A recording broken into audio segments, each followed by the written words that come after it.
ఈరోజు స్తుతి ఆరాధన. తండ్రి, కుమార, పరిశుద్ధాత్మ నామములో ఉన్న త్రియేక దేవుడవైన యేసుక్రీస్తు ప్రభువా, నీకు స్తోత్రములు స్తోత్రములు. నా ప్రాణమా యెహోవాను సన్నుతించుము, నా అంతరంగమునున్న సమస్తమా ఆయన పరిశుద్ధ నామమును సన్నుతించుము.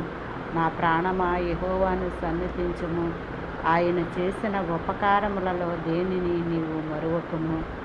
ఆయన నీ దోషములన్నిటినీ కుదుర్చువాడు, నీ సంఘటములన్నిటినీ కుదుర్చువాడు, నీ దోషములను క్షమించేవాడు. పక్షిరాజు యవ్వనము వలె నీ యవ్వనము కొత్తదగుచుండినట్లు మేలుతో నిన్ను తృప్తిపరచుచున్నాడు.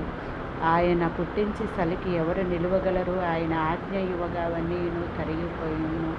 ఆయన తన గాలి విసరజేయగా నీళ్లు ప్రవహించును. ఆయన తన వాక్యమును యాకోబునకు తెలియజేసెను, తన శాసనములను కట్టడలను ఇశ్రాయేలుకు తెలియజేసెను. ఏ జనమునకు ఆయన